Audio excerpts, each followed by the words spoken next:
Taking Jesus at his word. The royal official said, "Sir, come down before my child dies." Jesus replied, "You may go. Your son will live." The man took Jesus at his word and departed. John 4:49-50. When a royal official came to Cana and approached Jesus, he had an agenda. It was personal, it was selfish, and it was absolutely the attitude a loving father should have toward his child. The official's son lay sick at Capernaum, and probably, having heard of Jesus' miracles, he decided to approach him for help. Jesus' first words were to challenge the man, questioning his faith, and seemingly accusing him of being a sign seeker. Yet it didn't faze the man. In fact, he gives the comment no response. Whoa, Mr. High-ranking official, you're talking to God in the flesh. He challenges your motives, and you disregard his comment? That is exactly what the official did. He disregarded Jesus' comment because his motives were not faithless and sign-seeking. He desired one thing and one thing only, the healing of his beloved son.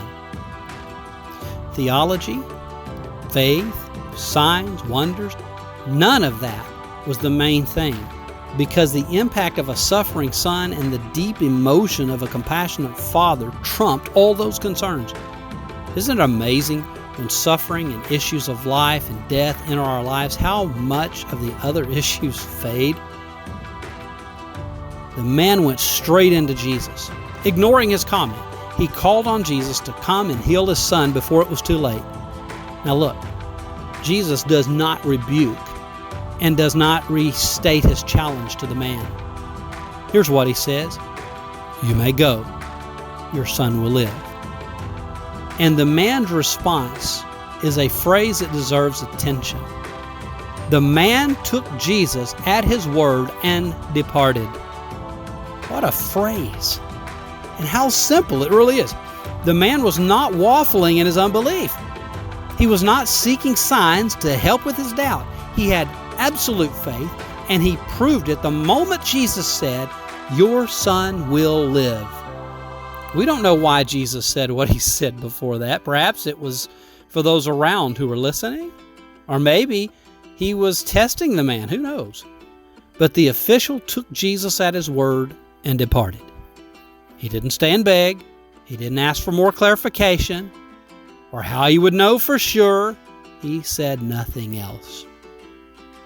As a believer, I hear God, and so do you. "My sheep hear my voice," John 10:27. Yet I do not think I hear him as clearly as I once thought. There are many things that I simply do not know when it comes to knowing what God is saying. I live in a mystery zone, looking through a glass dimly most of the time. Though there are some things I do know. There are times when God speaks, maybe in an unusual yet usual way, and I know what I've heard, or at least I think I know. And here's the challenge. Not am I certain about what I hear from him most of the time, but what do I do when I'm certain? Do I ask for more clarification? Do I look for a sign? Do I keep asking? None of these are necessarily bad, especially if I'm not sure if I've heard him.